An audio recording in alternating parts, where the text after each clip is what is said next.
بەرز و سڵاو و خۆشەویستیم هەیە بۆ بینەرانی بەرنامەی لە ڕۆژهەڵاتەوە. سەبارەت بە خۆم و ژیانی ئەدەبی و هونەریم کە ئێوە زەحمەت بکێشاوە تەشریف هێناوە بۆ ئەو مەبەستە، پێویستە بڵێم لە ساڵی 1970 لە بنەماڵەیەکی ئەهلی شێعر و هونەر و ئەدەب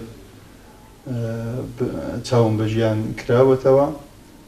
بنەماڵەیە کە بەپێی شەجەرەنامە دەچێتەوە دەگەڕێتەوە بۆ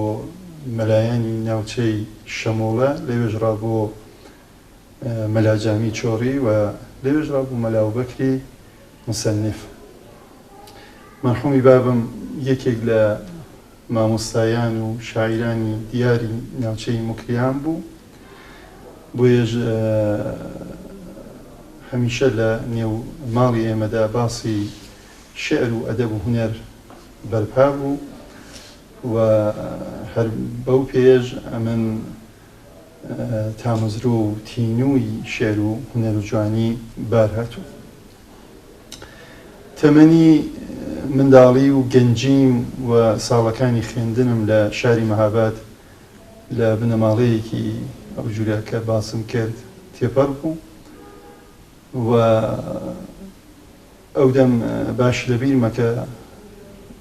تەمەنی پێم ئەبێ 8 ساڵ 9 ساڵم بووە. من کوردی نووسین و خوێندنەوەم باش دەزانی بە پێوەی کە دیوانی ئەکسەری شاعیرەکان لە ماڵی ئێمەدا هەبوو، گەرچی خوێندن بە زبانی فارسی بوو لە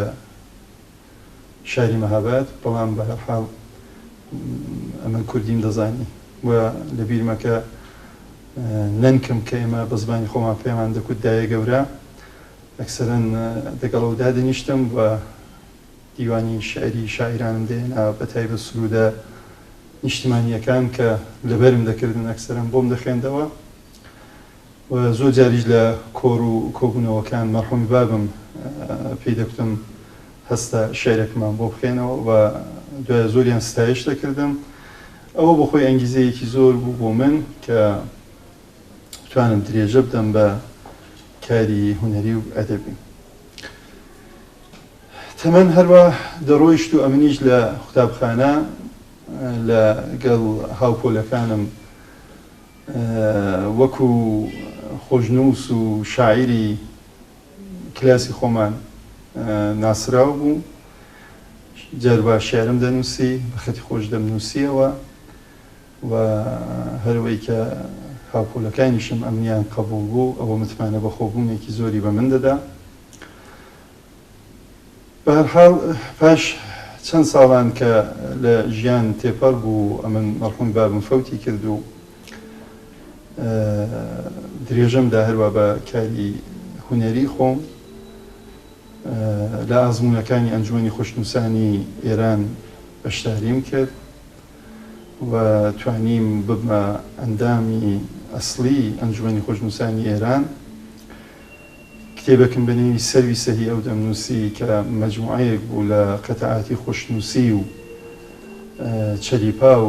قەلبەکانی جۆرا و جۆری خۆشنووسی بە خەتی نەستعلیق و شکەستە و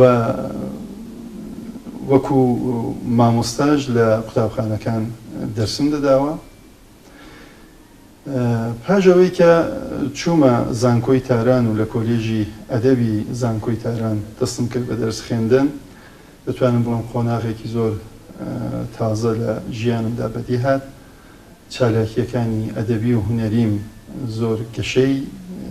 سند و زۆریەک لە وتارەکانم لە گۆوارەکانی دیار و ناسراوی ئێران ئەو دەم بڵاو بووە. هەر بەو پێش لە زانکۆی تاران وەکو خوێندکاری نمونە لە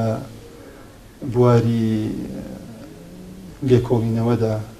ناسێنرام، خەڵات کرام و هەر ئەو دەم کتێبێکم چاپ کرد بە نێوی ئیسلاحاتی خۆشنووسی لە شێعری شاعیرانی گەورەی ئێران لە ئینتیشاراتی فەرهەنگستانی هونەری ئێران کە کە زۆر پێشوازی لێکرا و وەکو کتێبێکی مەرجە هەتا ئەلان ناسراوە لە بینی مامۆستایاندا و وردە وردە دەستم کرد بە خڕکردنەوەی دیوانی مەرحومی بابم، دیوانێک کە پێشتر ساڵی 1364 پێم وابێ لەلایەن شارەت سەلاحەدینی ئەیوبیەوە لەلایەن مامۆستا هێمنەوە مامۆستا هێمن ناردی لە دووی ئێمە بە داوای دیوانەکەی بابمی کرد، قەولوا بوو پێشەکەیەکیش لەسەر بنووسێ بەلی خۆ بەداخەوە دوای پاش چەند مانگێک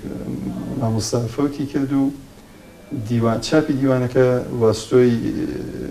باقی دۆستان کە لەوێ بوون کاریان لەسەر کرد و دیوانەکە و دەم چاپ کرا ئەمە بە ناتەواوی. بۆیە ئەمە هەر لەو ساڵانەدا بۆ خۆم دەستم کردەوە بە خڕکردنەوەی مجەددەدی بەرهەمەکانی بابم، کۆی بەرهەمەکانی چپەخشان و شێعر، نزیکەی 140 سەفحەم لێکۆڵینەوە و شەرح و تەحلیل لەسەر نووسی، بەشی فەرهەنگۆکم بۆ دانا، بەشی بیر و بۆچوونی شاعیرانی دیکەی سەردەمی مەرحومی بابم لەسەردانا و ئەو کتێبە لە نەشری ئەحسانی تاران چاپ کرا. ئەرز بێ دوای ئەوە کارە هونەریەکانم دیسان هەروە پەرە پێدات، دەتوانم بڵم دەیان پێشانگام چ بە سوڕەتی یەک نەفەرە چ لەگەڵ ئەندامانی دیکە بەشداریمان کرد و ئەو تێکۆشانەمان هەبووە، چالاکیانەمان هەبوو و بە پێی داخوازی ئەندامانی ئەنجومەنی خۆشنووسانی مەهاباد و هەڵبژاردنێک کە کرا وەکو بەرپرسی ئەنجومەنی خۆشنووسانی مەهاباد هەڵبژێردرا و ئەوە هەستی بەرپرسیارەتی لە مندا زۆرتر کرد، ئەوەی کە ئەحساسم دەکرد زۆر واجبە لە بەشی هونەری کوردیدا پێم وابوو ئاساری فاخری کوردی خۆشنووسی لە بەشی خۆشنووسیدا جێی خاڵی بوو، تەنانەت بگرێمە یەک ئەسەری کوردیشمان نەبوو، شاعری کوردی کە بکرێ مەسەلەن لە موزەیەکی گەورەی دنیا ئەتۆ دایبنی. ئەو هەستە هە لە وجودمدا هەبوو تا هەولم بۆدا و مامۆستایانی گەورەی خۆشنووسی ئێران وەکو ئوستاد ئەمیرخانی و باقی ئوستادەکانم دەگەڵیان پەیوەندیم بەرقەرار کرد، شێعری کوردیمان پێدان، ئەوان نووسیان و تەکارەکان تەسیب کران وەکو ئەسەرێکی زۆر فاخر لە پێمان بێت دە ئەسەرێک لە موزەی مامۆستا هێمن لە شاری مەهاباد داماننا و هەرەو کارە بۆ خۆی بوو بە باعیسیەوەی کە دواتر لە شاری سنە یەکەمین دوو ساڵانەی خۆشنووسی کوردی دامەزرا و لە دوای ئەویش ئێمە ساڵانەی خۆشنووسیمان لە مەهاباد دانا، خۆشنووسی کوردی و مەجموعەی و دوو ساڵیشمان تا ئێستا بەرگوزار کردووە، ئەوەی سنەش دوو جار تا ئێستا دوودانە دوو ساڵانە بەرگوزار بووە. مەجموعەی ئەو کارانە پێم وابێ شوێنێکی زۆری هەبووە لەوەی کە شێعری کوردیش بە شێوەیەکی موزەیی بە شێوەیەکی بەرهەمی بە نرخ بنووسرێتەوە. زۆربەی خۆشنووسانی گەورەی ئێران ئێستا لەگەڵ زمانی کوردی، شێعری کوردی، خەتی کوردی ئاشنان. هەر لەو پەیوەندیەدا ئێمە لەگەڵ ئەندامانی خۆشنووسی مەهاباد کۆبوونەوە یەکماندانا، بیرۆکەیەکم هەبووە من لەسەر نووسینی دووبەیتیەکانی مامۆستا هەژار. وەکو دەزانین دووبەیتیەکانی مامۆستا هەژار هەر لەگەڵ چوارێنەکانی کە وەرگێڕاوی شێعری خەیامن لە سروش چاپی ئینشاراتی سروش چاپ کرابوو. ئێمە بڕیارماندا کە ئەو دووبەیتیانە کە 37 دووبەیتی بوون جودایان بکەینەوە بە شێوەیەکی سەربەخۆ. لە کتێبێکی سەربەخۆدا 37 دانە ئەندامی خۆشنووسی مەهاباد هەر یەکی یەک دانە دووبەیتیان نووسیەوە. ئەمنیش بۆ خۆم شەرح و تەحلیل و لێکدانەوەم لەباری زمان و لەباری ئەدەبیەتی شێعرەکانەوە دووبەیتیەکانەوە لەسەر نووسی. هەڵسەنگاندنم هەبوو لەسەر شێعرەکان، جوانکاریەکرد نێو شێعرەکاندا هەیە و هەڵسەنگاندنی ئەو شێعر دووبەیتیانە دەگەڵ مشابهی ئەوان لە شێعری شاعرانی ئێراندا وەرجێڕانێکیشمان دەگەڵ نووسی بە ئەوە لە توێی کتێبێکدا بەنێوی دووبەیتیەکانی هەژار ئێمە لە ئینتیشاراتی جەنگەڵی تاران چاپمان کرد. و عەرز بێ بە حوزورتان کە ئەو دووبەیتیانە بە سوڕەتی پێشانگە لە مەهاباد لە پێش چاوی هونەرمەندان و هونەرخۆشەویستان دانرا و پێشوازیەکی یەکجار زۆری بۆ کرا. ئێمە دەگەڵ ئەوە کۆبوونەوە و سەمینارێکی گەورەشمان بۆ ڕێکخست، خۆشنووسانی گەورەی ئێرانمان بانکێشت کرد، کتێبەکەمان لەوێدانا ڕوونەمایی کرا و هەموو لەگەڵی ئاشنا بووم.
بەرهەمێکی دیکەمان هەبوو بە نێوی خۆشنووسانی ماندگاری موکریان و مەبەست لەو کارەمان ئەوە بوو کە ئێمە وەکو چۆن مەکتەبی ئەدەبی موکریان مەکتەبێکی ناسراوە شاعرانی ناسراوی هەیە، مەبەستەوە بوو کە مەکتەبی هونەری موکریانیش بناسێنین بە ئێران و بۆیە کتێبێکمان بۆ ڕێکخست هەر بەو نێوە لێکۆڵینەوە یەکم لەسەر نووسی و لەو کتێبەدا بۆ بەشی یەکەمی سێ خۆشنووسی 150 ساڵەوە پێشی شاری مەهابادمان خستە بەر لێکۆڵینەوە، کارەکانیانمان چاپ کرد لەو کتێبەدا و تەحلیلێکی هونەریمان لەسەر کارەکەی نووسی و ئەو کتێبەش هەر لە هەمایشێکدا ڕوونەمایی لێکرا، خۆشنووسانی گەورەی ئێرانێمان بان کرد هەر بۆ ئەو کارش و تا حەدێک توانیمان هەم مەکتەبی هونەری موکریان بۆوان بناسێنین، هەم خۆشنووسانی شاری مەهاباد و تەرحیشمان ئەوە بوو بۆی کە ئەوە ئیدامەدار بێ و لە توێی کتێبەکانی دیکەدا لە داهاتوو بتوانین باخی خۆشنووسانی کوردستان کە ژمارەیان یەکجار زۆرە وەلی خۆ بەداخەوە ئەکسەرەن نەناسراون، هەتا لە کتێبەکان لەو کتێبانی کە لە ئێراندا چاپکراون بەداخەوە خۆشنووسانی کورد تا حەدێک دەتوانم بڵام فەرامۆش کراون. ئێمە بیانهێنینەوە بەرزین و خاتر و بتوانین ئەو مەکتەبی هونەریە کە واقعاً حەقی ئەو ناوچەیە بەخۆی بکە. دیسان کارێکی دیکە کە کردمانی ئەمە هەر لە ماوەی ئەو چەند ساڵێک کە من بەرپرسیارەتیم وەرگرتووە لە ئەنجومەنی خۆشنووسانی شاری مەهاباد کتێبەکە بە نێوی یادم بکەن، وەکو دەزانین یادم بکەن عنوانی شێعرێکی مامۆستا هێمنە. لەو کتێبەدا شێعرەکانی مامۆستا هێمن چەند بەرهەمێکی جوانی دەتوانم بڵم بۆ ماوەی مانگێک ئەمن گەڕام بە دووی ئەو شێعرانەی کە بکرێ لە قالبێکی جوان لە خەتی شکستە و نەسالیقدا بنووسرێن،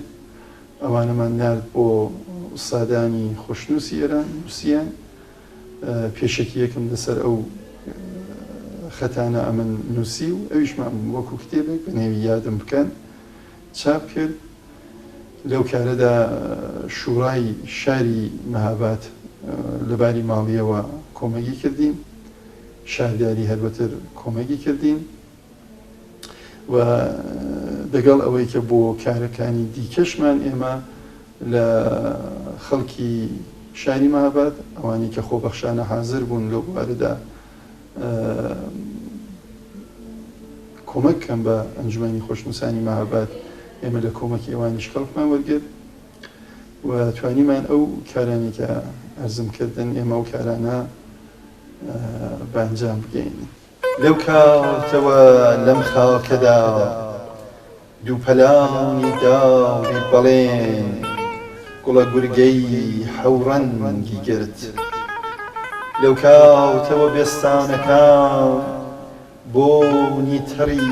درۆی تێکەوت لەو کاتەوە گوڵە دۆمە و ئاغە جەباش پەتیان خستە ملی سەوزی مێلاوقەوە ترساو من لە نێوی گوڵ ئاودی ئیتر لە گوڵجاوری گوڵگوڵانی ئەم خاکەدا چاوم کوێرە سرم سڕە گوێچکەم کپە ئیدی ڕێحانە کێوی لەش لە نێو دڵم بۆی خۆشی ناداتەوە لێرەدا پێم خۆشە باسێک سەبارەت بە خۆشنووسی کوردی لە ڕۆژهەڵات و لە باشوور و لە بەشەکانی دیکە باسێکم هەبێ بەداخەوە لە باشوور و ڕسمە بە خەتی نەستەعلیق دەڵێن خەتی فارسی باشە ئێمە بزانین کە خەتی نەستەعلیق و خەتی شکەستە دوولانە خەتن کە لە ئێرانێ کاری پێکراوە و کوردانی ئێران زۆریان زەحمەت بۆ کێشاوە و ئەوە دروست نییە ئێمە بڵێن خەتی فارسیە هەر بەو ئەندازەیە کە خەتی فارسیە خەتی کوردیە و هەر بەو ئەندازەش دەکرێت خەتی عەرەبی بێت نەستەعلیق چونکە بە پیتی ئارامی دەنووسرێ تەواوی ئەو زمانانەی کە بە پیتی ئارامی دەنووسرێن دەتوانن لە نەستەعلیق ئیستیفادە بکەن ئێمە لە خۆشنووسانی گەورەی کورد کەسانی وەکو مەسەلەن مەرحوم کەلهۆڕمان هەیە کە دەورانساز بووە و نەستەعلیقێک کە لەئان دەنووسرێ لە حەقیقەتدا دوای حوزوری کەلهۆڕ لە هونەری ئێرانە یعنی تۆ دەتوانی بڵێ دەورانی دوای کەلهۆڕ دەورانی پێش کەلهۆڕ و بەو شێوەیە ئێمە خۆشنووسانی تەئسیر گوزار شوێندانەرمان لەسەر خەتی نەستەعلیق هەبووە کە لە تەکاملی ئەو خەتەدا شوێنیان هەبووە نەخشیان هەبووە و بەداخەوە دەکرێت بڵێم زۆربەی خۆشنووسانی کورد لەو بەشەدا لە نووسینی شێعری کوردی نەسری کوردی غافڵ بوون و شاید بڵێم لە شوێنەکانی دیکەش هەروە یا عەرەبیان نووسیوە یا فارسیان نووسیوە یا تورکیان نووسیوە و زۆر یەک لەوانانە خەتەکانی کەلهۆڕ زۆر یەکیان لە موزەکانی گەورەی دنیا دانراون وەلی شێعرەکان فارسین گەرچی بۆ خۆی خۆشنووسێکی کورد بووە بۆی کە ئێمە بەشی خۆمان لە خۆشنووسی وەرگرین حەق وایە ئێمە خەتی نەستەعلیق هەر بۆ میزانی کە دەڵێن فارسی دەتوانین بڵێن کوردیشە و کەڵکی لێوەرگرین خەتدانان ئەوە نییە کە تۆ مەسەلەن بچی مانگێک دوو مانگ ساڵێک بیلۆکەیەوە فۆرمۆڵێکی بۆ دابنێ و خەتێک سازکەی و خەتێکی تازە دابنێ و بڵێ ئەوجار ئەوە بۆ کوردی نا خەتی نەستەعلیق خەتێکە مەحسوولی شاید 1000 ساڵە بگرێت شاید زیاتریش و ئەوە تەکاملێکی تەدریجی پەیدا کردووە و هەروە ڕاحەتی من ناتوانین لە خۆمانی دوورکەینەوە جا هەر چۆن لە باشوور بە خەتی نەستەعلیق دەڵێن خەتی کوردی بەداخەوە لە بەشی ڕۆژهەڵاتیش بە خەتی ڕۆقعە دەڵێن خەتی کوردی کە خەتی تورکانی عوسمانیە خەتی تەحریری یەسای وڵاتانی عەرەبیە و هیچ پەیوەندیەکی نییە بە خوشنووسی کوردی و خەتی کوردی. بەپێی ئەوەی کە لە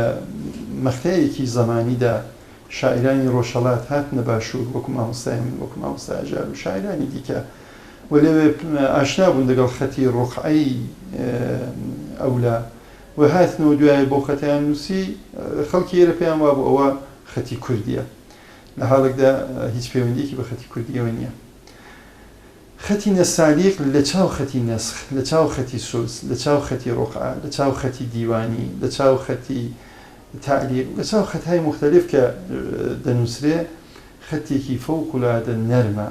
دەوری زۆرە، ئینعتافی زۆرە و لە بارهێنانی دروستی منداڵ لە باری ڕەوانیەوە لە باری دەرونیەوە فەوقولادە شوێندانەرە. بۆیە دەبێت کتێبەکانی دەرسی، کتێبی قوتابخانەکان بە خەتی نەسالیق بنووسرێت. ئێمە دەبێت بزانین دووشت لە پێناسە و شناسی هەر میلەتێکدا زۆر مهمن، یەکیان زبانە، یەکیان خەتە.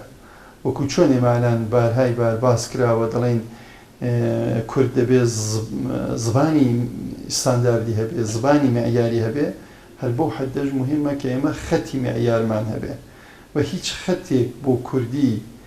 شیاوتر نییە بۆ یەکێ بیکەینە خەتی معیار لە خەتی نەسالیق و خەتی شکەستە. هەم خۆشنووسانی گەورەی کورد سەهمیان هەبووە، بەشیان هەبووە لە تەکاملی ئەو خەتەدا و لە حقیقەتدا ئەو نەسالیقەی کە ئەلان دەنووسرێت دەتوانین بڵێین دەستڕەنجی خۆشنووسانی کووردە و حەقی خۆمان ئیسفادەی لێ بکەین و هەم لەلایەکەوە خەتی نەسالیق و شکەستە خەتێکی پڕ دەورە، پڕ ئینعتافە، پڕ قەوسە و منداڵ لە بارهێنانی منداڵدا منداڵ هێدی باردێنێ، چون دەزانین نووسین شتێکە منداڵ ڕۆژانە کاری پێ دەکات. خەتی سوز خەتێکی پڕزاویەیە، پڕ لە توندیە و ئەوە متەناسبە دەگەڵ فەرهەنگ و دابوونەریتی وڵاتانی عەرەبی. تۆ چاو دەکە ئەلفەکانی دەڵێ شمشیرە، ڕێیەکانی دەڵێ خەنجەرە، یعنی ئەکسەری شتەکانی لە شمشیر و خەنجەر و ئەوە دەچێت پڕ لە توندی، پڕ لە زاویە و ئەوە منداڵ وا باردێنێ کە تند و تیژی بکە لە منداڵی ڕە. ئەما خەتی نەسالی خەتێکی نەرمە، خەتێکی پڕ لە قەوسە، پڕ لە ئینعتافە و ناخوداگات هەسی لەسەر منداڵدا دێنێ، شوێن دادێنێ لەسەر منداڵدا. بۆیە پێشنیارم ئەوەیە ئەگەر بکرێ هەتا سێمینارێک داندرێ، کۆبوونەوەیەک داندرێ، کۆڕێک داندرێ و لێوێ ئێمە بین بە شێوەی وتارخێننەوە زیاتر بتوانین ئەو بابەتە شی بکەینەوە، زەرورەتی ئەو کارەکە کتێبەکان لە کوردیدا لە قوتابخانەکاندا بە خەتی نەسالیق بنووسرێت.